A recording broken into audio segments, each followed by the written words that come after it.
ابن عمر فرماتے ہیں کہ میں نے ان کلمات کو پھر کبھی نہیں چھوڑا جب سے اس کے بارے میں نے رسول اللہ صلی اللہ علیہ وسلم کو یہ فرماتے ہوئے سنا، کیا کہ اس شخص کے لیے آسمان کے دروازے کھول دیے گئے، یعنی ان کلمات کے پڑھنے کی وجہ سے۔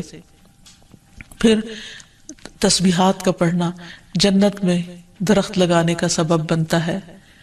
پھر اسی طرح انسان کے تمام جوڑوں کا صدقہ ہر روز اس پر واجب ہو جاتا ہے، اور یہ تسبیحات اس کے لیے ہر جوڑ سے صدقے کا باعث بنتی ہیں۔ پھر یہ ہے کہ تسبیحات عمر میں اضافے کا ذریعہ بھی بنتی ہیں۔ نبی صلی اللہ علیہ وسلم نے فرمایا، اللہ کے نزدیک اس مومن سے افضل کوئی نہیں جسے حالت اسلام میں لمبی عمر دی گئی ہو، اس کی تسبیح و تکبیر اور تحلیل کی وجہ سے۔ پھر اسی طرح انسان کے لیے یہ تسبیحات محرومی سے بچاؤ کا ذریعہ بھی ہیں۔ رسول اللہ صلی اللہ علیہ وسلم نے فرمایا، کچھ دعائیں ایسی ہیں جن کو 100 مرتبہ پڑھنے والا کبھی محروم نہیں ہوتا۔ سبحان اللہ والحمد للہ ولا الہ الا اللہ واللہ اکبر، یعنی جب انسان کو کوئی حاجت ہو، کوئی ضرورت ہو، کوئی مشکل ہو، کوئی پریشانی ہو، تو اللہ سبحانہ وتعالیٰ کا ان الفاظ کے ساتھ ذکر کرنا شروع کر دے، تسبیح کرنا شروع کر دے، کیونکہ یہ باقی رہنے والی نیکیاں ہیں اور دنیا میں بھی انسان کو فائدہ دیتی ہیں اور آخرت میں بھی انسان کے لیے آگ سے بچاؤ کا ذریعہ ہے۔ حدیث میں آتا ہے، رسول اللہ صلی اللہ علیہ وسلم نے فرمایا، اپنا بچاؤ حاصل کر لو۔ صحابہ نے عرض کیا، اللہ کے رسول، کیا دشمن آ گیا؟ آپ نے فرمایا، نہیں، لیکن جہنم سے تمہارا بچاؤ سبحان اللہ والحمد للہ ولا الہ الا اللہ واللہ اکبر سے ہے، اور یہی کلمات باقیات صالحات ہیں۔ پھر اسی طرح دل کی گھٹن اور سینے کی تنگی کا علاج بھی تسبیح میں ہے۔ پریشانی، ڈر اور خوف کو دور کرنے کا ذریعہ بھی تسبیحات ہیں۔ تو ہر موقع کی مناسبت سے انسان کو تسبیح کرتے رہنا چاہیے۔ پھر اسی طرح نبی صلی اللہ علیہ وسلم دن میں 100 بار استغفار کیا کرتے تھے، تو اس لیے ہم سب کو بھی کثرت سے استغفار کرنی چاہیے۔ استغفار بیماریوں کا علاج بھی ہے اور اللہ کے عذاب سے بچانے والا بھی، اللہ سبحانہ وتعالیٰ کی رحمت پانے کا ذریعہ ہے، اور پھر بارش کے نزول کا ذریعہ بھی ہے، زراعت میں برکت کا ذریعہ، کبیرہ اور صغیرہ گناہوں سے معافی کا ذریعہ، اچھا اعمال نامہ پانے کا ذریعہ، یعنی قیامت کے دن انسان کو جن کی بخشش ہوگی ان کو خوشخبری دی جائے گی اور ان کا نامہ اعمال جو ہے وہ بہترین نامہ اعمال ہوگا۔ پھر جنت میں درجات کی بلندی استغفار کی وجہ سے ہوگی۔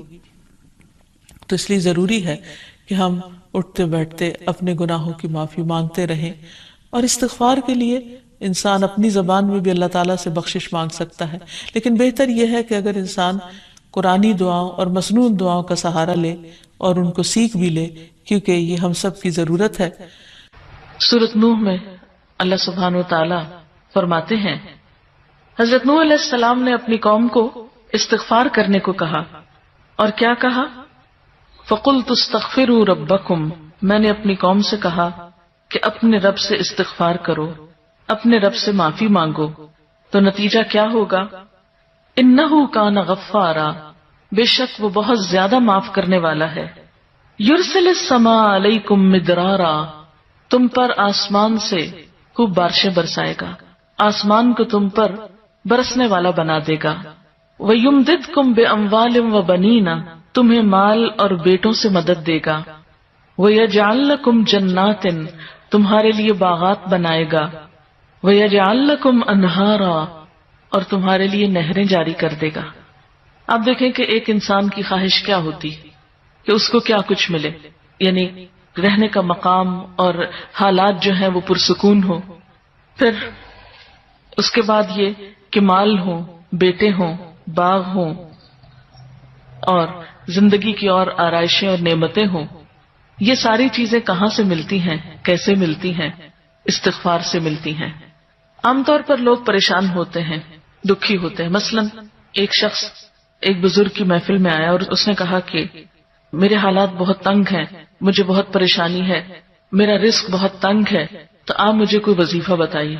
تو انہوں نے اس کو کہا کہ کثرت سے استغفار پڑھو۔ دوسرا آیا، اس نے کہا بچوں کی شادی نہیں ہوتی، تو آپ نے اس کو بھی کیا بتایا کہ کثرت سے استغفار کرو۔ تیسرا آیا تو کہنے لگا کہ بہت قحط سالی ہے، فصلیں اچھی نہیں ہوتی، تو آپ نے اس کو بھی استغفار کا بتایا. تو کسی نے ان سے پوچھا کہ بھائی 3 لوگ آپ سے 3 ڈفرنٹ مسئلے لے کر آئے ہیں، اپنی پریشانیاں لے کر آئے ہیں، آپ نے تینوں کو ایک ہی چیز بتائی ہے. تو اس پر انہوں نے یہی سورۃ نوح کی آیت پڑھ کر سنائی کہ دیکھو یہ قرآن میں اللہ کا وعدہ ہے اور اللہ کا وعدہ سچا ہے. اللہ تعالیٰ کی بات سے بڑھ کر سچی بات کس کی ہو سکتی ہے؟ ہمارے پڑھنے میں کمی کوتاہی ہو سکتی ہے، لیکن اللہ کی بات میں کوئی شک نہیں. ذالک الکتاب لا ریب فیہ، یہ وہ کتاب ہے جس میں کوئی شک نہیں. لیکن یہ ہے کہ بعض اوقات ہم خود پڑھنے میں کوتاہی کر دیتے ہیں. تو جن کا رشتہ نہ ہو رہا ہو وہ بھی، جن کا ہو چکا ہو اور شادی کے پرابلمز ہو وہ بھی، جن کا ہو چکا اور پھر بچے نہ ہو وہ بھی، ان سب کے لیے ایک ہی وظیفہ ہے، اور وہ کیا ہے؟ استغفار کا. پھر اسی طرح ایک اور جگہ پر ایک اور پیغمبر نے اپنے لوگوں سے کہا وَاسْتَغْفِرُوا رَبَّكُمْ ثُمَّ تُوبُوا إِلَيْهِ إِنَّ رَبِّي رَحِيمٌ وَدُودٌ، اپنے رب سے معافی مانگو اور اس کی طرف پلٹ آؤ، بے شک میرا رب رحیم ہے اور اپنی مخلوق سے بہت محبت رکھتا ہے. یعنی جب کسی بندے پر کوئی تکلیف آتی ہے تو ایسا نہیں کہ اللہ تعالیٰ اس پر خوش ہوتے ہیں اور جان بوجھ کے ستانا چاہتے ہیں بندوں کو.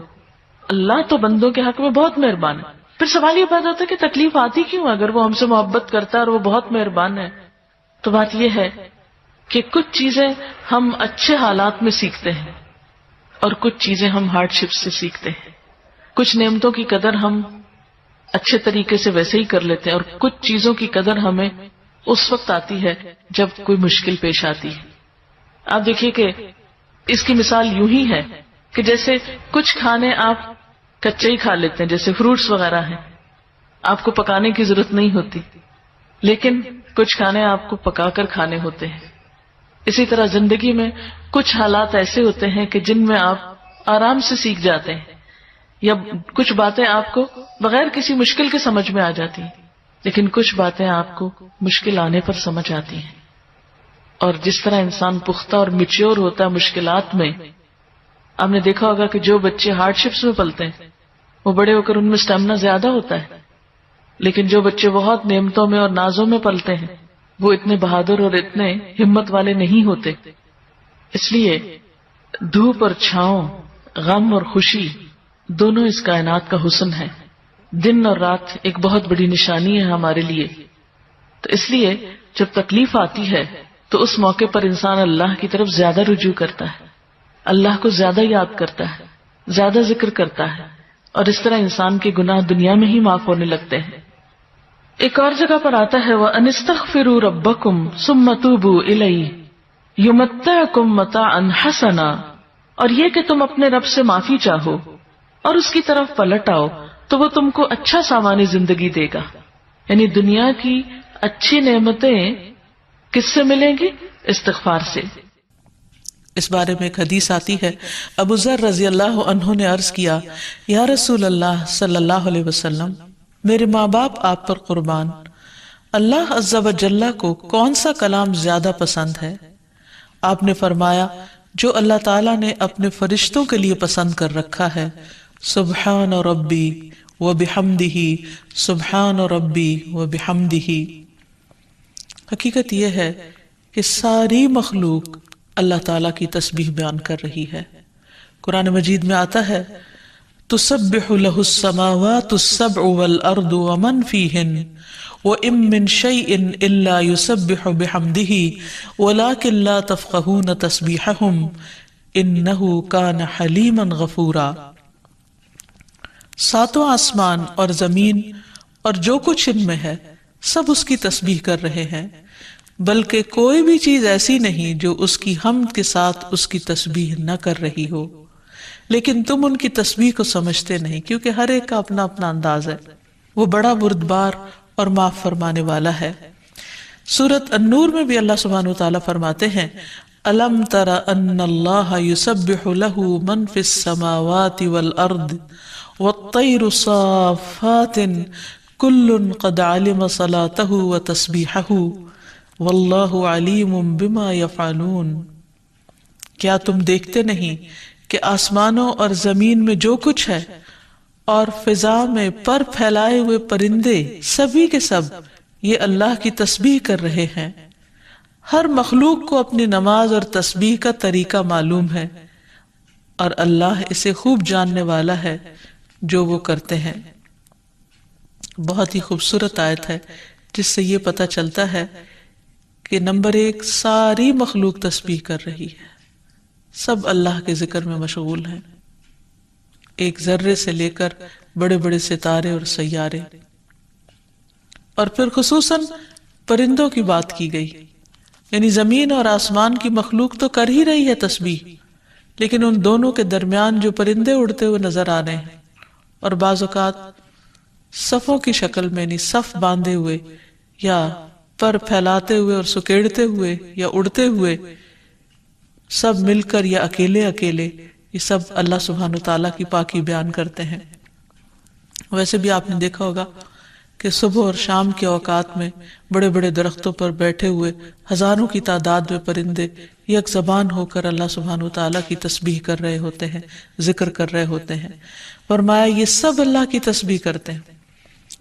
تیسری بات یہ فرمائی گئی کہ ہر مخلوق کو اپنی نماز اور تسبیح کا طریقہ معلوم ہے۔ کس قدر دلچسپ اور خوبصورت بات ہے کہ پرندہ ہو یا چیونٹی ہو یا کوئی بڑے سے بڑا جانور ہو یا ستارہ اور سیارہ ہو، ہر ایک کو تسبیح بھی معلوم ہے، یعنی اللہ کا ذکر کیسے کرنا ہے، اور یہ بھی معلوم ہے کہ اس کا کام کیا ہے، وہ کیوں پیدا کیا گیا ہے، یعنی اس کو اپنے مقصد زندگی کا بھی معلوم ہے، اور پھر اللہ تعالیٰ کی عبادت اور اطاعت کے طریقے کیا ہیں، اس کے لیے کون سی راہیں مقرر کر دی گئی ہیں، یہ بھی اس کو خوب معلوم ہے۔ تو اس میں حیرت کی بات یہ ہے کہ اگر ساری مخلوق یہ جانتی ہے تو پھر انسان کا انجان بننا اس کے لیے کس قدر خطرناک ہے۔ اللہ تعالیٰ نے سب کچھ انسان کے لیے پیدا کیا اور وہ ساری چیزیں انسان کی خدمت میں خوب لگی ہوئی ہیں، لیکن انسان کو جس کے لیے پیدا کیا گیا، انسان اس مقصد کو بھول گیا اور اپنے رب سے غافل ہو گیا۔ تو اس لیے اگر ہم تسبیح نہیں کریں گے تو ہم ساری کائنات سے الگ ہو جائیں گے۔ وہ سب تو اللہ کے وفادار، فرمانبردار، تسبیح گزار، اور ہم اللہ سے غافل، یہ دل کیسے گوارا کر سکتا ہے؟ اس لیے زیادہ سے زیادہ اللہ سبحانہ وتعالیٰ کی تسبیح کرنی چاہیے۔ ایک حدیث سے یہ بھی پتہ چلتا ہے کہ چیونٹیاں بھی اللہ کی تسبیح کرتی ہیں۔ جب ایک موقع پر کسی نے چیونٹیوں کو جلا دیا تو اللہ سبحانہ وتعالیٰ نے ان سے یہی کہا کہ تم نے گروہوں میں سے ایک ایسے گروہ کو جلا دیا جو اللہ کی تسبیح بیان کرتا ہے، اور ویسے بھی آگ کا عذاب اللہ کے سوا کسی اور کو دینے کا حق نہیں۔ پھر اسی طرح جو کھانا ہم کھاتے ہیں وہ بھی اللہ کی تسبیح کرتا ہے۔ عبداللہ بن مسعود رضی اللہ عنہما بیان کرتے ہیں کہ ہم آپ صلی اللہ علیہ وسلم کے زمانے میں کھاتے وقت کھانے کی تسبیح سنتے تھے، یعنی نبی صلی اللہ علیہ وسلم سنوا سکتے تھے کہ کس طرح کھانا تسبیح کر رہا ہے۔ پھر اسی طرح فرشتے بھی اللہ تعالیٰ کی تسبیح کرتے ہیں، جس کا وہ اقرار خود کر رہے تھے کہ وَنَحْنُ نُسَبِّحُ بِحَمْدِكَ وَنُقَدِّسُ لَكَ، کہ ہم تیری حمد کے ساتھ تیری تسبیح کرتے ہیں اور تیری پاکی بیان کرتے ہیں۔ قرآن مجید میں سورۃ الشورى میں بھی آتا ہے وَالْمَلَائِكَةُ يُسَبِّحُونَ بِحَمْدِ رَبِّهِمْ، اور فرشتے اپنے رب کی حمد کے ساتھ اس کی تسبیح کرتے ہیں، یعنی تعریف بھی کرتے ہیں، تسبیح بھی کرتے ہیں۔ تسبیح کا مطلب ہوتا ہے اللہ تعالیٰ کو ہر عیب اور نقص سے پاک قرار دینا، اور حمد ہوتا ہے اللہ تعالیٰ کی تعریف بیان کرنا، یعنی اس کی خوبیوں پر اور اس کے کمالات پر اس کی تعریف کرنا۔ پھر اسی طرح وہ فرشتے جو عرش کو اٹھائے ہوئے ہیں وہ بھی اللہ تعالیٰ کی تسبیح کرتے رہتے ہیں۔ الذین یحملون العرش ومن حولہ یسبحون بحمد ربہم، جو فرشتے عرش اٹھائے ہوئے ہیں اور جو اس کے ارد گرد ہیں سب اپنے پروردگار کی حمد کے ساتھ اس کی تسبیح کرتے ہیں۔ ایک اور جگہ پر آتا ہے وَتَرَى الْمَلَائِكَةَ حَافِّينَ مِنْ حَوْلِ الْعَرْشِ يُسَبِّحُونَ بِحَمْدِ رَبِّهِمْ، نیز اس دن آپ دیکھیں گے، یعنی قیامت کے دن، کہ فرشتے عرش کے گرد حلقہ باندھے اپنے پروردگار کی تعریف کے ساتھ تسبیح کر رہے ہیں۔ پھر اسی طرح بعض مواقع پر جب وحی نازل ہوئی تو نزول وحی کے وقت حاملین عرش سے لے کر تمام انسانوں کے فرشتوں نے تسبیح کی، یعنی انسان کی ہدایت کے لیے اتنی بہترین کتاب اتاری جا رہی تھی۔ اور تسبیح فرشتوں کی خوراک بھی ہے، یعنی جیسے ہم انسان کھانا پینا کرتے ہیں اسی طرح فرشتوں کو کسی مادی چیز کے کھانے کی ضرورت نہیں ہوتی، وہ ان کی تسبیح جو ہے وہی خوراک ہے۔ اس بارے میں حضرت عائشہ کہتی ہیں کہ میں نے نبی صلی اللہ علیہ وسلم سے پوچھا کہ دجال کے زمانے میں ایمان والوں کا کھانا کیا ہوگا، یعنی اتنا فتنے کا دور ہوگا اور ہر شخص چھپ جائے گا اور چاہے گا کہ وہ اس فتنے سے بچ جائے، تو پھر وہ کیا کھائے گا؟ آپ نے فرمایا جو فرشتوں کا ہے، یعنی تسبیح، تکبیر، تحمید، تحلیل، یعنی اللہ تعالیٰ کی حمد و ثنا کرنا، اللہ کا ذکر کرنا۔ اور تسبیح کیوں نہ کی جائے؟ کیونکہ اللہ سبحانہ وتعالیٰ نے قرآن مجید میں اپنے حبیب محمد صلی اللہ علیہ وسلم کو بارہا تسبیح بیان کرنے کا حکم دیا ہے۔ فرمایا فسبح باسم ربک العظیم، سو اپنے بہت عظمت والے رب کے نام کی تسبیح کیا کریں۔ پھر ہے سبح اسم ربک الاعلی، اپنے رب کے نام کی تسبیح کریں جو سب سے بلند ہے۔ پھر ہے فسبح بحمد ربک وکن من الساجدین، پس اپنے رب کی حمد کے ساتھ تسبیح کریں اور سجدہ کرنے والوں میں سے ہو جائیں۔ پھر نبی صلی اللہ علیہ وسلم کو ایک اور جگہ پر صبح و شام اللہ تعالیٰ کی تسبیح کرنے کا حکم دیا گیا۔ سورۃ طٰہٰ میں اللہ تعالیٰ فرماتے ہیں فاصبر على ما يقولون وسبح بحمد ربك قبل طلوع الشمس وقبل غروبها ومن آناء الليل فسبح وأطراف النهار لعلك ترضى۔ سو اس پر صبر کرو جو وہ کہتے ہیں، اور سورج طلوع ہونے سے پہلے اور اس کے غروب ہونے سے پہلے اپنے رب کی حمد کے ساتھ تسبیح کرو، اور رات کے کچھ اوقات میں بھی پس تسبیح کرو، اور دن کے کناروں میں بھی، تاکہ تم خوش ہو جاؤ۔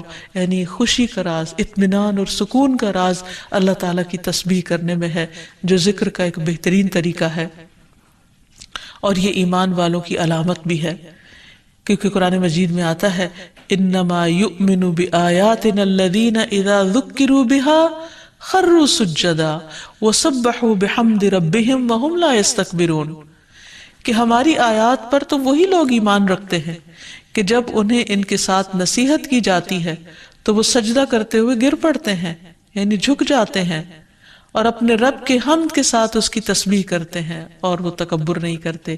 یعنی یہ ہوتی ہے مومن کی شان کہ وہ اللہ کی تعریف میں کھویا ہوتا ہے، اللہ کی پاکیزگی بیان کرتا ہے، وہ اپنے رب کی قدر کو پہچانتا ہے اور اپنے کوتاہیوں کو اور اپنی غلطیوں کو، اسی لیے وہ اللہ تعالیٰ کی پاکی بیان کرتا ہے اور اپنے قصور کا اعتراف کرتا ہے، اور اس کی زبان اللہ کے ذکر سے تر رہتی ہے۔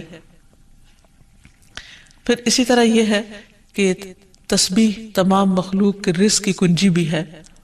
اللہ کے نبی نوح علیہ السلام کی وفات کا وقت جب قریب آیا تو انہوں نے اپنے بیٹے سے فرمایا کہ میں تمہیں ایک وصیت کر رہا ہوں، سبحان اللہ و بحمدہ کا ورد کرتے رہنا، یہ ہر چیز کی نماز ہے، اس کے ذریعے مخلوق کو رزق ملتا ہے، تو جو شخص یہ چاہتا ہو کہ اس کے رزق میں کشادگی ہو، اسے بھی کثرت کے ساتھ تسبیح کرنی چاہیے۔ جیسے اللہ تعالیٰ قرآن مجید میں حکم بھی دیتے ہیں یا ایھا الذین آمنوا اذکروا اللہ ذکرا کثیرا وسبحوہ بکرۃ واصیلا، اے ایمان والو اللہ کو بکثرت یاد کیا کرو اور صبح و شام اس کی تسبیح بیان کیا کرو۔ یعنی انسان کو خاص طور پر صبح اور شام کے اوقات میں تسبیح کرنی چاہیے، جس کی تفصیل احادیث میں ہمیں ملتی ہے۔ رسول اللہ صلی اللہ علیہ وسلم خود بھی کثرت کے ساتھ سبحان اللہ و بحمدہ استغفر اللہ و اتوب الیہ پڑھا کرتے تھے کہ پاک ہے اللہ اور اس کی تعریف کے ساتھ، اور میں اللہ تعالیٰ سے بخشش طلب کرتا ہوں اور میں اس کی طرف توبہ کرتا ہوں۔ پھر اسی طرح تسبیح اہل جنت کی پکار بھی ہوگی، دعواہم فیہا سبحانک اللہم، کہ ان کی پکار وہاں ہوگی کہ اے اللہ تو پاک ہے ہر عیب سے، ہر کمی کوتاہی سے، ہر نقص سے، یعنی تو بے عیب ہے، منزہ ہے۔ اور یہ اللہ سبحانہ وتعالیٰ کو نہایت پسند ہے کہ اس کی کوئی مخلوق اس کی پاکی بیان کرے، کیونکہ وہ اس کا مستحق ہے، وہ ہے ہی پاک۔ پھر یہ ہے کہ اہل جنت بھی صبح و شام اللہ تعالیٰ کی تسبیح بیان کریں گے، اس لیے ضروری ہے کہ انسان یہ سلسلہ دنیا سے ہی شروع کر دے۔ اہل جنت کی تسبیح جو ہے وہ ان کے سانسوں میں جاری کر دی جائے گی، اور پھر جو لوگ اللہ تعالیٰ کی تسبیح نہیں کرتے وہ دراصل بد نصیب ہیں، کیونکہ وہ اتنی بڑی خیر سے محروم ہو رہے ہیں جو دنیا میں ان کے لیے سکون کا باعث ہے اور آخرت میں ان کے لیے رب کے قرب کا ذریعہ ہوگی۔ تسبیح کے لیے جو الفاظ استعمال ہوتے ہیں اس میں سبحان اللہ و بحمدہ، سبحان ربی الاعلی، سبحان ربی العظیم، یہ تمام کلمات جو ہیں یہ تسبیح کے ہیں۔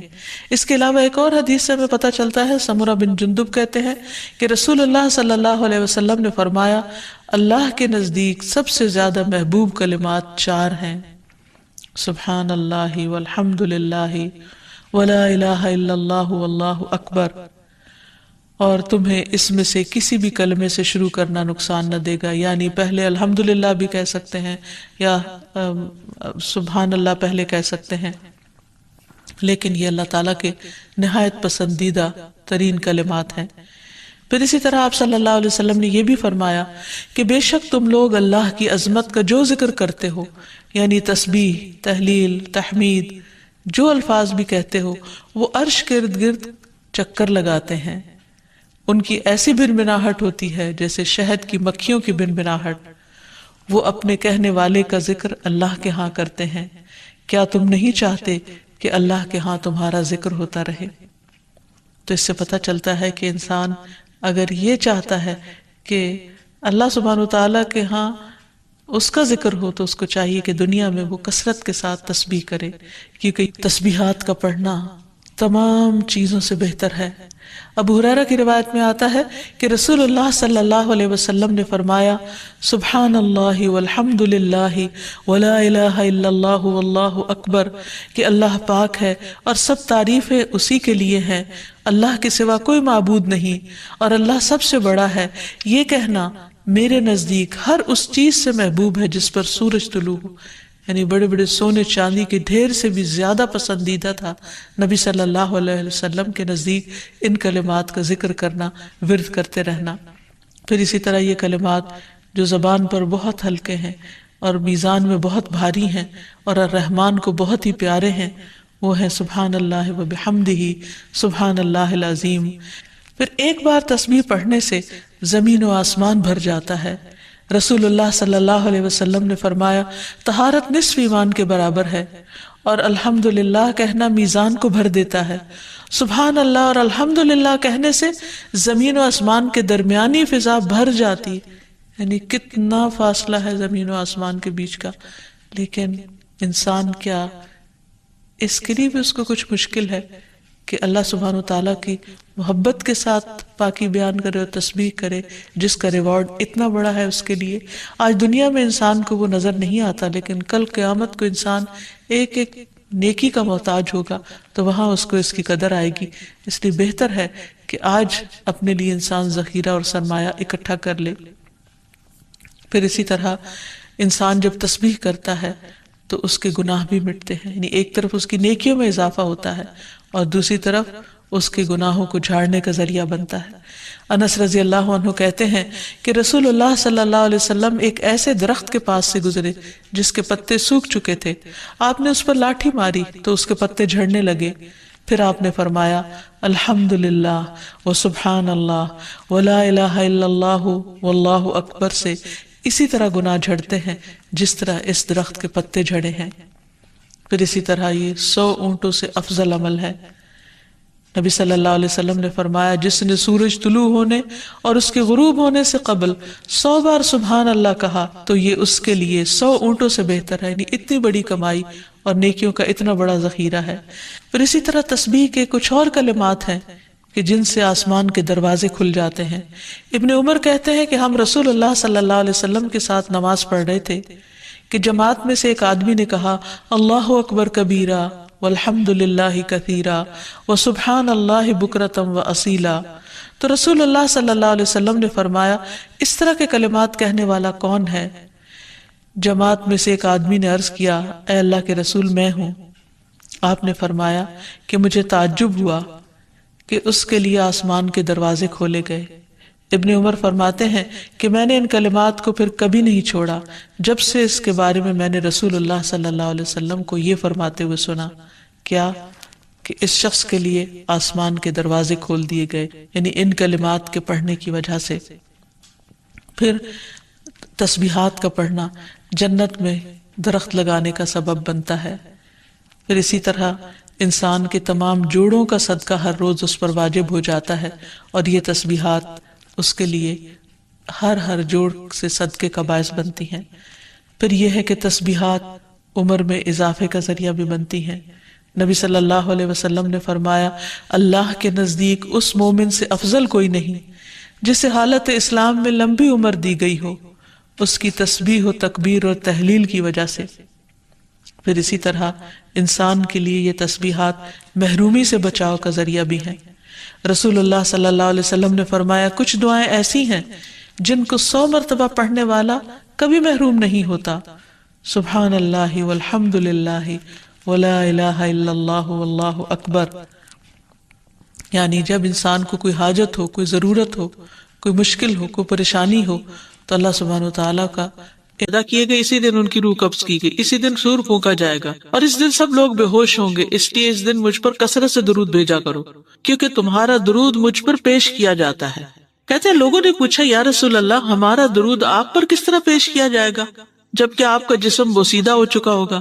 تو آپ نے فرمایا، بے شک اللہ عز و جل نے انبیاء کے جسموں کو زمین پر حرام کر دیا ہے، یعنی فرشتوں کے ذریعے آپ تک درود پہنچایا جاتا ہے۔ انبیاء کے جسموں کو مٹی نہیں کھاتی، صحیح سلامت ہوتے ہیں ان کے جسم۔ سورۃ الکہف پڑھنا، نبی صلی اللہ علیہ وسلم نے فرمایا، جو شخص جمعہ کے دن سورۃ الکہف پڑھتا ہے تو اس کے لیے دوسرے جمعے تک نور روشن رہتا ہے۔ غسل کرنا، ہر بالغ پر جمعہ کے لیے جانا ضروری ہے، اور ہر وہ شخص جس پر جمعہ کے لیے جانا ضروری ہے اس پر غسل ہے، یعنی اس کو لازمی غسل کرنا چاہیے، اللہ ہی کہ کوئی مجبوری ہو۔ تو آپ اپنا اسکیڈول اس طرح بنائیں نا کہ جیسے اگر آپ ہر روز نہاتے ہیں پھر تو کوئی مسئلہ نہیں، لیکن اگر آپ ایک دن چھوڑ کے ایک دن نہاتے ہیں تو آپ پھر اس طرح اسکیڈول کریں کہ جیسے آپ منڈے کو نہائے، پھر وینسڈے کو نہائے، پھر جمعے کو نہائے، پھر آپ سیٹرڈے سنڈے اگر نہیں بھی نہاتے پھر منڈے، تو اس طرح آپ جمعے کو مس نہیں کریں گے۔ یہ نہیں کہ جمعرات کو نہا کے جمعہ کو چھوڑ دیا، یا جمعہ چھوڑ کے ہفتے کو نہائے، ایسا نہیں کرنا چاہیے۔ علماء نے غسل کے حکم کے بارے میں اختلاف کیا، بعض تو کہتے ہیں یہ واجب ہے، یعنی فرض کے درجے میں ہے، اور جمہور علماء یہ کہتے ہیں کہ مستحب ہے، پسندیدہ ہے، افضل عمل ہے۔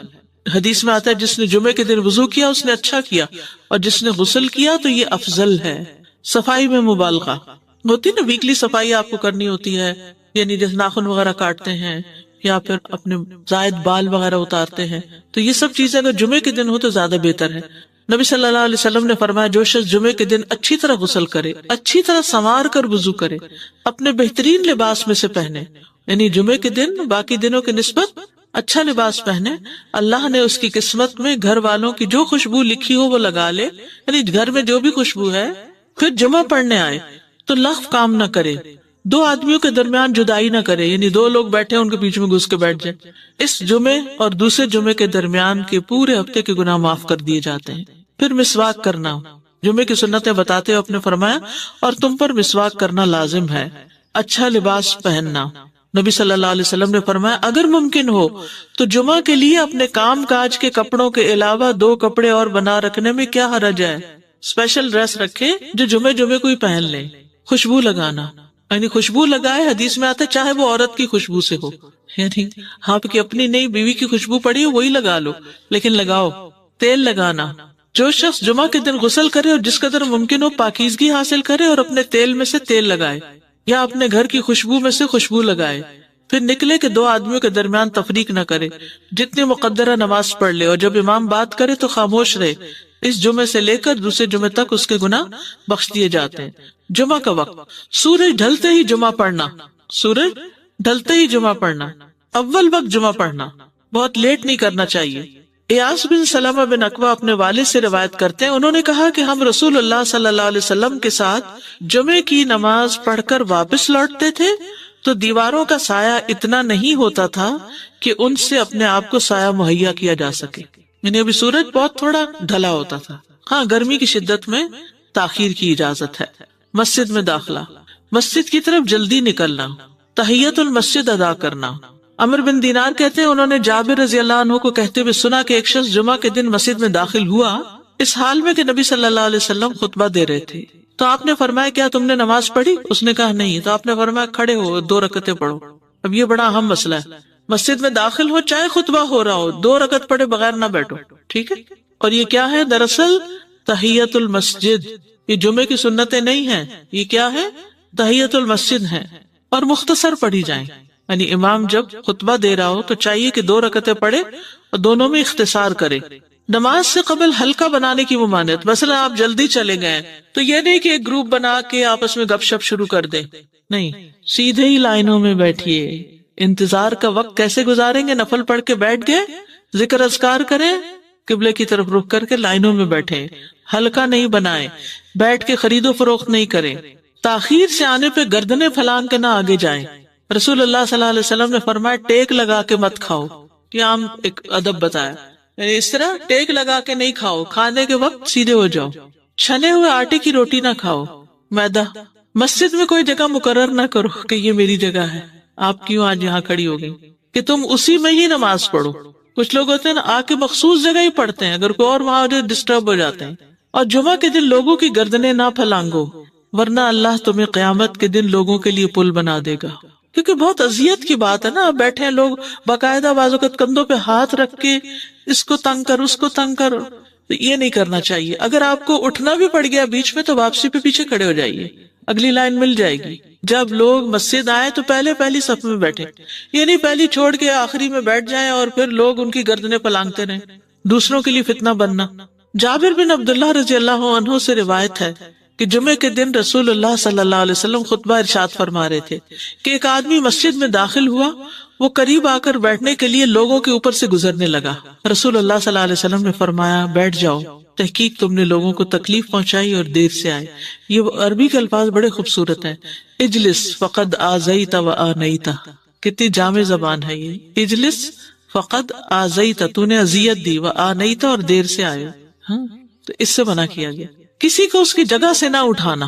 جابر رضی اللہ عنہ نبی صلی اللہ علیہ وسلم سے روایت کرتے ہیں، آپ نے فرمایا تم میں سے کوئی شخص جمعہ کے دن اپنے بھائی کو کھڑا نہ کرے کہ پھر دوسری طرف سے آ کر اس کی جگہ پہ خود بیٹھ جائے، بلکہ جو آئے وہ کہے جگہ کشادہ کرو، ہمارے لیے بھی جگہ بناؤ، یہ کہے۔ خطبہ جمعہ اور اس کے آداب۔ خطبہ جمعہ کی اہمیت، جب اذان ہو جائے تو کیا کرے انسان؟ مسجد کی طرف دوڑ پڑے۔ تو مسجد میں جماعت تو نہیں ہو رہی ہوگی، پہلے کیا ہو رہا ہوگا؟ خطبہ ہو رہا ہوگا۔ امام کے خطبے سے پہلے سلام کرنا، نبی صلی اللہ علیہ وسلم جب ممبر پر چڑھتے تو حاضرین کو السلام علیکم کہتے۔ امام کا کھڑے ہو کر خطبہ دینا، رسول اللہ صلی اللہ علیہ وسلم کھڑے ہو کر خطبہ دیتے، پھر بیٹھ جاتے، پھر کھڑے ہوتے اور کھڑے ہو کر خطبہ دیتے، یعنی بیچ میں تھوڑا سا بیٹھ بھی جاتے تھے۔ جس نے تمہیں یہ خبر دی کہ آپ بیٹھ کر خطبہ دیتے تھے تو تحقیق اس نے جھوٹ بولا، بس یقیناً اللہ کی قسم میں نے آپ کے ساتھ 2000 سے زائد نمازیں پڑھی ہیں، یعنی جن میں بہت سے جمعے بھی آئے ہیں، تو ایسا کچھ نہیں۔ امام کو 2 خطبے دینا، یعنی کھڑے تھے پہلے، پھر ذرا بیٹھ گئے، پھر دوسری دفعہ اٹھے، تو یہ 2 خطبے ہو گئے۔ مختصر خطبہ دینا، آپ کے خطبات چند کلمات ہوا کرتے تھے، بہت لمبی تقریریں نہیں، آپ کا خطبہ درمیانہ ہوتا تھا۔ نبی صلی اللہ علیہ وسلم نے فرمایا آدمی کا نماز کو لمبا کرنا اور خطبے کو مختصر کرنا اس کی سمجھداری کی علامت ہے۔ بس نماز لمبی کرو اور خطبہ مختصر کرو، کیونکہ بعض بیان جادو جیسا اثر رکھتے ہیں، یعنی تھوڑے بھی بات کرو گے تو دل میں چلی جائے گی۔ نماز پہ زیادہ توجہ۔ نبی صلی اللہ علیہ وسلم کا خطبے میں سورۃ قاف پڑھنا، حارثہ بن نعمان کی بیٹی سے روایت ہے، کہتی ہے کہ میں نے سورۃ قاف رسول اللہ صلی اللہ علیہ وسلم سے سن کر حفظ کر لی، آپ ہر جمعے کو خطبے میں پڑھا کرتے تھے۔ سامعین کا امام کی طرف رخ کرنا، یعنی جمعے کے دن یہ نہیں کہ آپ کرسی لگا کے کسی اور طرف منہ کر کے بیٹھ جائیں اور جب جماعت ہو تو پھر صف میں کھڑے، نہیں، آپ صف میں بیٹھے ہو، کس طرف منہ ہو؟ قبلہ رخ ہو، امام سامنے ہی ہوگا نا قبلے کی طرف۔ ایک صحابی کہتے کہ جب آپ ممبر پہ چڑھتے تو ہم اپنے چہروں کے ساتھ آپ کی طرف متوجہ ہوتے، ادھر ادھر نہیں دیکھتے تھے خطبے کے دوران۔ امام کے قریب بیٹھنا، اللہ کے نبی صلی اللہ علیہ وسلم نے فرمایا ذکر میں حاضر ہوا کرو، یعنی خطبہ میں، اور امام کے قریب بیٹھا کرو، بے شک آدمی دور ہوتا رہتا ہے حتیٰ کہ وہ جنت میں بھی پیچھے ہی ہوگا اگرچہ وہ اس میں داخل بھی ہو جائے۔ تاخیر کی اتنی مذمت ہے۔ خاموشی سے خطبہ سننا، یعنی بات نہیں کرنی چاہیے، کوئی اہم بات بھی نہیں پوچھنی چاہیے، ابن مسعود سے روایت ہے کہ انہوں نے ابی ابن کعب سے قرآن کی کسی آیت کے بارے میں سوال کیا جبکہ اللہ کے نبی خطبہ دے رہے تھے، تو انہوں نے اعراض کیا اور کوئی جواب نہ دیا۔ پھر جب آپ نے نماز پڑھائی تو ابی کہنے لگے تمہارا جمعہ ہی نہیں ہوا۔ تو ابن مسعود نے رسول اللہ صلی اللہ علیہ وسلم سے پوچھا تو آپ نے فرمایا ابی نے سچ کہا، کوئی بات کرنے کی اجازت نہیں، یہ کہنے کی بھی کہ چپ ہو جاؤ یہ بھی اجازت نہیں۔ عبداللہ بن مسعود کہتے کہ جب امام جمعہ کے لیے آ گیا پھر تمہارا اپنے ساتھی سے یہ کہنا کہ خاموش رہو لغویت کے لیے کافی ہے، یہ بھی لغو بات ہے۔ کوئی لغو حرکت نہ کرنا، کنکریوں سے نہ کھیلنا، فون سے نہیں کھیلنا، میسجز چیک نہیں کرنا، انگلیوں میں انگلیاں ڈال کے پٹاخے نہیں بجانا، گوٹ مار کے نہیں بیٹھنا۔ گوٹ مار کے کیسے بیٹھتے ہیں؟ گھٹنے اوپر کر کے اور یوں ایسے گھٹنوں کے گرد ہاتھ ڈال کے۔ کئی دفعہ ایسے نظر آتا ہے کہ خطبے میں لوگ اس طرح بیٹھے ہوتے ہیں کیونکہ پتہ نہیں ہے، یعنی آپ چوکڑی مار سکتے ہیں۔ آپ سب سے افضل پوزیشن تو یہ ہے کہ جیسے نماز کے اتحیات میں ہم بیٹھتے ہیں، لیکن کچھ لوگ اس طرح بیٹھ نہیں سکتے، چلے کرسی میں بیٹھ جائیں۔ اگر کرسی نہیں ہے نیچے بیٹھے ہیں تو چوکڑی مار کے بیٹھ جائیں، وہ ٹانگیں اس طرح پیٹ کے ساتھ لگا کے گھٹنوں پہ ہاتھ کو بل دے کے اس طرح نہیں بیٹھے۔ اگر مجبوری ہے تو وہ اور بات ہے، لیکن یہ کہ بلا وجہ نہیں کرنا چاہیے کیونکہ ادب کے خلاف ہے۔ اونگ آنے پر جگہ بدلنا، نبی صلی اللہ علیہ وسلم نے فرمایا اگر جمعہ کے دن کسی کو مسجد میں اونگ آنے لگے تو اپنی اس جگہ کو دوسری جگہ سے بدل لے۔ کہ بعض اوقات ایسا ہوتا ہے نا خطبے کے وقت بڑی سکینت ہوتی ہے اور آخری خطبہ تو آپ نیند میں ہی سنتے ہیں۔ نماز جمعہ کی رکعت 2 رکعت ہے فرض، بس جمعہ کی نماز 2 رکعتیں ہیں اور ان دونوں میں قرات ہوتی ہے۔ نبی صلی اللہ علیہ وسلم جمعے میں سبح اسم ربک الاعلی اور هل اتاک حدیث الغاشیہ پڑھتے۔ کبھی جمعہ اور عید کٹھے ہو جاتے تب بھی دونوں نمازوں میں یہی صورت پڑھتے تھے۔ اسی طرح صبح کی نماز میں جمعے کے دن الف لام میم التنزیل اور هل اتى علی الانسان کی قرات کرتے اور نماز جمعہ میں سورۃ الجمعہ اور منافقین کی تلاوت کرتے، یعنی یہ بھی ملتا ہے۔ فرض کے بعد 2 رکعت پڑھنا، عبداللہ بن عمر سے روایت ہے انہوں نے رسول اللہ صلی اللہ علیہ وسلم کی نفل نماز کو بیان کیا اور کہا کہ آپ جمعے کے بعد کوئی نفل نماز نہیں پڑھتے تھے حتیٰ کہ واپس تشریف لے جاتے، پھر اپنے گھر میں 2 رکعت پڑھتے تھے۔ اب جو لوگ گھر نہیں جاتے تو پھر وہیں پر وہ پڑھ لیتے ہیں، ورنہ آپ صلی اللہ علیہ وسلم اپنی سنتیں وغیرہ گھر میں پڑھتے تھے۔ اور اسی طرح 4 بھی پڑھی جا سکتی، 2 بھی ہیں 4 بھی ہیں۔ آپ صلی اللہ علیہ وسلم نے فرمایا جب تم میں سے کوئی جمعہ پڑھ چکے تو اس کے بعد 4 رکعتیں پڑھے، یہ آپ کا حکم ہے۔ تو جب آپ کا 2 چیزیں ہوتی ہیں سمجھنے کے لیے، ایک آپ کا فعل ہوتا ہے اور ایک آپ کا حکم ہوتا ہے، تو ہمارے لیے کیا ہے جو آپ کا حکم ہو۔ جمعے کے بعد کوئی اور نماز پڑھنے سے پہلے گفتگو کرنا، یعنی سنت پڑھنے سے پہلے گفتگو کرنا۔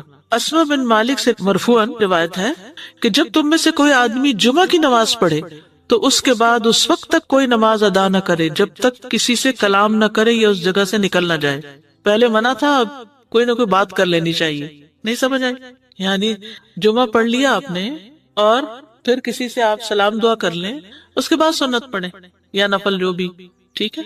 اور گھر جانا تو گھر جا کے پڑھیں، اور اگر گھر نہیں جانا کام پہ جانا ہے تو ادھر ہی پڑھ کے چلے جائیں۔ کتنا پیارا ہے ہمارا دین کہ اتنا لمبا بھی چپ کا روزہ نہیں رکھوایا۔ بالکل۔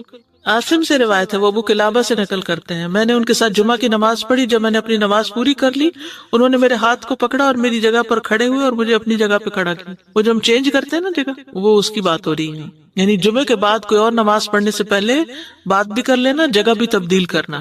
لیکن اگر کچھ لوگ پہلے سے ہی آپ کی سنتیں شروع کر چکے اور کوئی چینج کرنے والا نہیں تو پھر پڑھ لیجئے۔ یعنی یہ مستحب اعمال ہیں، ان میں ایسا نہیں کہ کوئی گناہ لازم ہو جائے گا، لیکن افضل یہ ہے، افضل سے اجر زیادہ ہو جاتا ہے۔ جمعہ کے دیگر احکام، 1 رکعت پانے پر بھی جمعہ ادا ہو جاتا ہے، یعنی اگر کسی کو رش مل گیا، پارکنگ نہیں ملی اور 1 رکعت میں بھی پہنچ گیا تو جمعہ ہو گیا۔ امام سے دعا کا کہنا، انس کہتے ہیں کہ 1 سال نبی صلی اللہ علیہ وسلم کے عہد میں لوگ قحط میں مبتلا ہوئے۔ جمعہ کے دن میں نبی صلی اللہ علیہ وسلم کے خطبہ پڑھنے کے دوران میں ایک اعرابی کھڑا ہو گیا، کہا یا رسول اللہ مال تباہ ہو گئے، بچے بھوکے مرنے لگے، اس لیے آپ اللہ سے ہمارے حق میں دعا کیجیے۔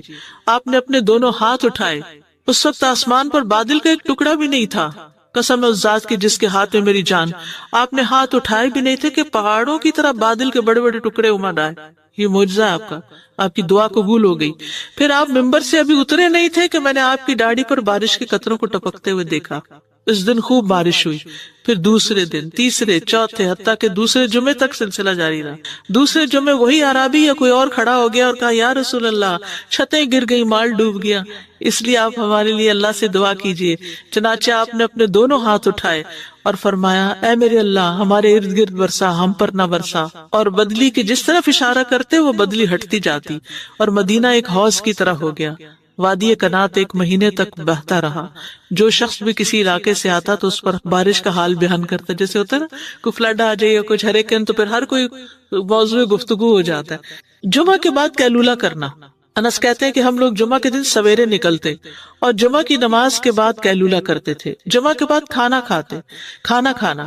سہل کہتے ہیں کہ ہم نہ تو قیلولہ کرتے نہ دوپہر کا کھانا کھاتے، مگر جمعے کے بعد۔ لنچ کب ہے؟ جمعے کے بعد۔ جمعے کو قیام و سیام کے لیے خاص کرنے کی ممانعت ہے، یعنی اس دن کی رات کو شب جمعہ منانا کہ اس رات پوری عبادت کریں گے، یہ سنت سے ثابت نہیں، ٹھیک ہے۔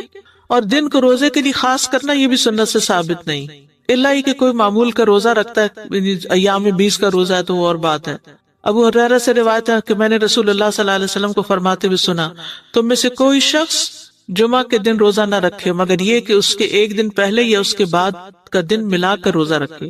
جمعہ کے دن خرید و فروخت کی ممانعت ہے۔ جمعہ کے دن جب نماز کے لیے پکارا جائے تو اس وقت اللہ نے خرید و فروخت سے منع کیا ہے۔ وَذَرُوا الْبَيْعَ، اس دن کاروبار حرام ہے، اور یہ جمعے کی دوسری اذان کے ساتھ تعلق رکھتا ہے، یعنی صبح کام کر سکتے ہیں لیکن اذان ہوتی چھوڑ دیں، اور جب پھر جمعہ سے فارغ ہو جائے تو دوبارہ دکان پہ جا کے بیٹھ جائیں۔ جابر بن عبداللہ کہتے ہیں کہ نبی صلی اللہ علیہ وسلم جمعہ کے دن خطبہ ارشاد فرما رہے تھے کہ مدینہ میں ایک تجارتی قافلہ آیا، رسول اللہ صلی اللہ علیہ وسلم کے صحابہ اس کی طرف لپک پڑے اور آپ کے پاس مسجد میں صرف 12 آدمی بچے، تو رسول اللہ صلی اللہ علیہ وسلم نے یہ صورت دیکھ کر فرمایا اس ذات کی قسم جس کے ہاتھ میں میری جان، اگر تم سارے کے سارے چلے جاتے اور کوئی بھی باقی نہ بچتا تو اس وادی میں آگ بہ پڑتی، یعنی اتنا بڑا جرم ہے یہ۔ پھر یہ آیت نازل ہوئی وَإِذَا رَأَوْا تِجَارَةً أَوْ لَهْوًا انفضوا إِلَيْهَا وَتَرَكُوكَ قَائِمًا، جب وہ کوئی سودا بکتا دیکھیں یا کوئی تماشا نظر آ جائے تو اس کی طرف دوڑ جاتے ہیں اور آپ کو کھڑا ہی چھوڑ دیتے ہیں۔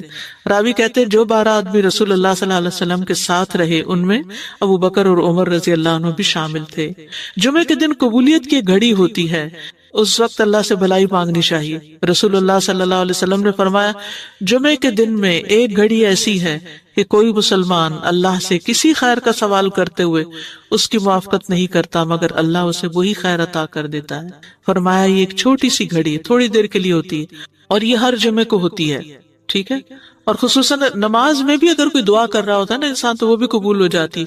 نماز میں دعا کہاں ہوتی ہے؟ شروع میں ہوتی ہے، رکوع میں ہوتی ہے، سجدے میں ہوتی ہے، تشہد میں ہوتی ہیں۔ تو اگر یعنی جمعہ پڑھ رہے ہیں اور بیچ میں دعائیں آ گئی ہیں تو ہو سکتا وہی گھڑی آ گئی ہو اور آپ کی دعا قبول ہو جائے، اور یہ تورات میں بھی اس کا ذکر تھا۔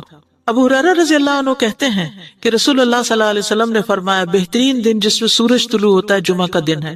اس دن میں ایک گھڑی ایسی ہے کہ نماز کی حالت میں اگر کوئی مسلمان بندہ اللہ عز و جل سے کچھ طلب کرے تو وہ اس کو ضرور دیتا ہے۔ کعب نے کہا ایسا سال میں ایک مرتبہ ہوتا ہے؟ تو میں نے کہا نہیں بلکہ ہر جمعہ کو ہوتا ہے۔ کہتے ہیں پھر کعب نے تورات پڑھی تو کہا نبی صلی اللہ علیہ وسلم نے سچ فرمایا۔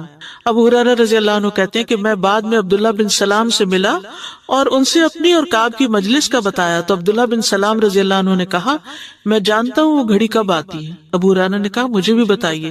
انہوں نے کہا وہ جمعہ کے دن میں آخری گھڑی ہے۔ میں نے کہا یہ جمعے کے دن کی آخری گھڑی کیسے ہو سکتی ہے؟ حالانکہ رسول اللہ صلی اللہ علیہ وسلم نے فرمایا جو مسلمان بندہ اس کو نماز پڑھتے ہوئے پائے، اس وقت میں کوئی نماز نہیں پڑھی جاتی۔ تو عبداللہ بن سلام نے کہا کیا رسول اللہ صلی اللہ علیہ وسلم نے یہ نہیں فرمایا جو شخص نماز کے انتظار میں بیٹھا رہے وہ گویا نماز ہی کی حالت میں حتیٰ کہ نماز پڑھ لے؟ کہتے ہیں میں نے کہا ہاں، تو انہوں نے کہا بس یہی ہے، یعنی اس وقت کیا کرنا چاہیے؟ آخری گھڑی میں وضو وغیرہ کر کے مغرب کی نماز کے انتظار میں بیٹھ کے دعائیں کریں، اذان ہو تو نماز پڑھ لیں۔ عصر کے بعد سے مغرب تک کا وقت ہے۔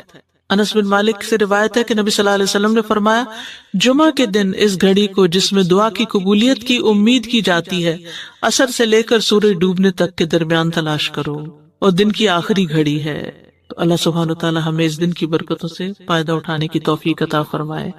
رسول اللہ صلی اللہ علیہ وسلم نے فرمایا تمہارے افضل دنوں میں سے جمعے کا دن ہے۔ اسی دن آدم علیہ السلام پیدا کیے گئے، اسی دن ان کی روح قبض کی گئی، اسی دن سور پھونکا جائے گا، اور اس دن سب لوگ بے ہوش ہوں گے، اس لیے اس دن مجھ پر کثرت سے درود بھیجا کرو، کیونکہ تمہارا درود مجھ پر پیش کیا جاتا ہے۔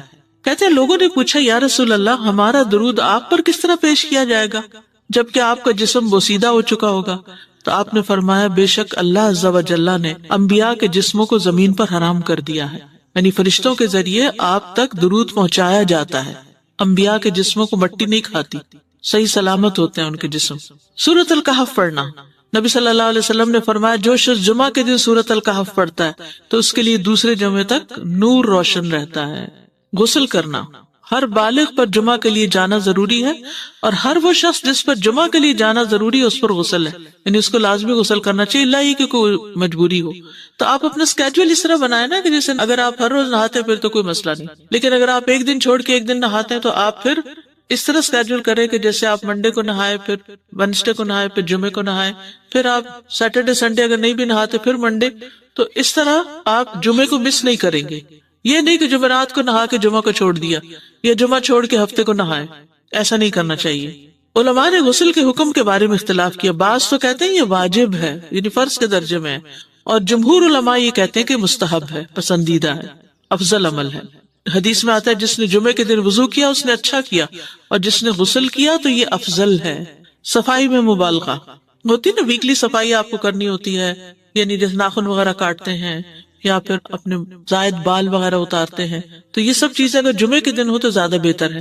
نبی صلی اللہ علیہ وسلم نے فرمایا جو شخص جمعے کے دن اچھی طرح غسل کرے، اچھی طرح سنوار کر وضو کرے، اپنے بہترین لباس میں سے پہنے، یعنی جمعے کے دن باقی دنوں کی نسبت اچھا لباس پہنے، اللہ نے اس کی قسمت میں گھر والوں کی جو خوشبو لکھی ہو وہ لگا لے، یعنی گھر میں جو بھی خوشبو ہے، پھر جمعہ پڑھنے آئے تو لغو کام نہ کرے، دو آدمیوں کے درمیان جدائی نہ کرے، یعنی دو لوگ بیٹھے ان کے بیچ میں گھس کے بیٹھ جائے، اس جمعے اور دوسرے جمعے کے درمیان کے پورے ہفتے کے گناہ معاف کر دیے جاتے ہیں۔ پھر مسواک کرنا، جمعے کی سنتیں بتاتے ہوئے آپ نے فرمایا اور تم پر مسواک کرنا لازم ہے۔ اچھا لباس پہننا، نبی صلی اللہ علیہ وسلم نے فرمایا اگر ممکن ہو تو جمعہ کے لیے اپنے کام کاج کے کپڑوں کے علاوہ 2 کپڑے اور بنا رکھنے میں کیا حرج ہے، اسپیشل ڈریس رکھے جو جمعے کو ہی پہن لیں۔ خوشبو لگانا، یعنی خوشبو لگائے، حدیث میں آتا ہے چاہے وہ عورت کی خوشبو سے ہو، یعنی آپ کی اپنی نہیں بیوی کی خوشبو پڑی ہو وہی لگا لو، لیکن لگاؤ۔ تیل لگانا، جو شخص جمعہ کے دن غسل کرے اور جس قدر ممکن ہو پاکیزگی حاصل کرے اور اپنے تیل میں سے تیل لگائے یا اپنے گھر کی خوشبو میں سے خوشبو لگائے، پھر نکلے کہ 2 آدمیوں کے درمیان تفریق نہ کرے، جتنی مقدرہ نماز پڑھ لے، اور جب امام بات کرے تو خاموش رہے، اس جمعے سے لے کر دوسرے جمعے تک اس کے گناہ بخش دیے جاتے ہیں۔ جمعہ کا وقت، سورج ڈھلتے ہی جمعہ پڑھنا، سورج ڈھلتے ہی جمعہ پڑھنا، اول وقت جمعہ پڑھنا، بہت لیٹ نہیں کرنا چاہیے۔ ایاس بن سلمہ بن عقبہ اپنے والد سے روایت کرتے ہیں، انہوں نے کہا کہ ہم رسول اللہ صلی اللہ علیہ وسلم کے ساتھ جمعے کی نماز پڑھ کر واپس لوٹتے تھے تو دیواروں کا سایہ اتنا نہیں ہوتا تھا کہ ان سے اپنے آپ کو سایہ مہیا کیا جا سکے، یعنی ابھی سورج بہت تھوڑا ڈھلا ہوتا تھا۔ ہاں گرمی کی شدت میں تاخیر کی اجازت ہے۔ مسجد میں داخلہ، مسجد کی طرف جلدی نکلنا، تحیت المسجد ادا کرنا۔ عمر بن دینار کہتے ہیں انہوں نے جابر رضی اللہ عنہ کو کہتے ہوئے سنا کہ ایک شخص جمعہ کے دن مسجد میں داخل ہوا اس حال میں کہ نبی صلی اللہ علیہ وسلم خطبہ دے رہے تھے، تو آپ نے فرمایا کیا تم نے نماز پڑھی؟ اس نے کہا نہیں، تو آپ نے فرمایا کھڑے ہو 2 رکعتیں پڑھو۔ اب یہ بڑا اہم مسئلہ ہے، مسجد میں داخل ہو چاہے خطبہ ہو رہا ہو 2 رکعت پڑھے بغیر نہ بیٹھو، ٹھیک ہے؟ اور یہ کیا ہے؟ دراصل تحیت المسجد، یہ جمعے کی سنتیں نہیں ہیں، یہ کیا ہے؟ تحیت المسجد ہے، اور مختصر پڑھی جائیں، یعنی امام جب خطبہ دے رہا ہو تو چاہیے کہ 2 رکعتیں پڑھے اور دونوں میں اختصار کرے۔ نماز سے قبل ہلکا بنانے کی ممانعت، مثلا آپ جلدی چلے گئے تو یہ نہیں کہ ایک گروپ بنا کے آپس میں گپ شپ شروع کر دیں، نہیں، سیدھے ہی لائنوں میں بیٹھیے۔ انتظار کا وقت کیسے گزاریں گے؟ نفل پڑھ کے بیٹھ گئے، ذکر اذکار کریں، قبلے کی طرف رخ کر کے لائنوں میں بیٹھے، ہلکا نہیں بنائے، بیٹھ کے خرید و فروخت نہیں کریں، تاخیر سے آنے پہ گردنیں پھلان کے نہ آگے جائیں۔ رسول اللہ صلی اللہ علیہ وسلم نے فرمایا ٹیک لگا کے مت کھاؤ، یہ عام ایک ادب بتایا، یعنی اس طرح ٹیک لگا کے نہیں کھاؤ، کھانے کے وقت سیدھے ہو جاؤ۔ چھنے ہوئے آٹے کی روٹی نہ کھاؤ، میدا۔ مسجد میں کوئی جگہ مقرر نہ کرو کہ یہ میری جگہ ہے، آپ کیوں آج یہاں کھڑی ہو گئی کہ تم اسی میں ہی نماز پڑھو. کچھ لوگ ہوتے ہیں نا آ کے مخصوص جگہ ہی پڑھتے ہیں، اگر کوئی اور وہاں ڈسٹرب ہو جاتے ہیں. اور جمعہ کے دن لوگوں کی گردنیں نہ پھلانگو، ورنہ اللہ تمہیں قیامت کے دن لوگوں کے لیے پل بنا دے گا. کیونکہ بہت اذیت کی بات ہے نا، آپ بیٹھے ہیں لوگ باقاعدہ بعض اوقات کندھوں پہ ہاتھ رکھ کے اس کو تنگ کر اس کو تنگ کر. تو یہ نہیں کرنا چاہیے. اگر آپ کو اٹھنا بھی پڑ گیا بیچ میں تو واپسی پہ پیچھے کھڑے ہو جائیے، اگلی لائن مل جائے گی. جب لوگ مسجد آئے تو پہلی صف میں بیٹھے، یہ نہیں پہلی چھوڑ کے آخری میں بیٹھ جائیں اور پھر لوگ ان کی گردنیں پلانگتے رہیں، دوسروں کے لیے فتنہ بننا. جابر بن عبداللہ رضی اللہ عنہ سے روایت ہے کہ جمعے کے دن رسول اللہ صلی اللہ علیہ وسلم خطبہ ارشاد فرما رہے تھے کہ ایک آدمی مسجد میں داخل ہوا، وہ قریب آ کر بیٹھنے کے لیے لوگوں کے اوپر سے گزرنے لگا. رسول اللہ صلی اللہ علیہ وسلم نے فرمایا بیٹھ جاؤ، تحقیق تم نے لوگوں کو تکلیف پہنچائی اور دیر سے آئے. یہ عربی کے الفاظ بڑے خوبصورت ہیں. اجلس فقد آذیت و آنیت، کتنی جامع زبان ہے یہ. اجلس فقد آذیت، تو نے اذیت دی، و آنیت، اور دیر سے آئے. تو اس سے منع کیا گیا. کسی کو اس کی جگہ سے نہ اٹھانا. جابر رضی اللہ عنہ نبی صلی اللہ علیہ وسلم سے روایت کرتے ہیں، آپ نے فرمایا تم میں سے کوئی شخص جمعہ کے دن اپنے بھائی کو کھڑا نہ کرے کہ پھر دوسری طرف سے آ کر اس کی جگہ پہ خود بیٹھ جائے، بلکہ جو آئے وہ کہے جگہ کشادہ کرو، ہمارے لیے بھی جگہ بناؤ. یہ کہے. خطبہ جمعہ اور اس کے آداب. خطبہ جمعہ کی اہمیت. جب اذان ہو جائے تو کیا کرے انسان؟ مسجد کی طرف دوڑ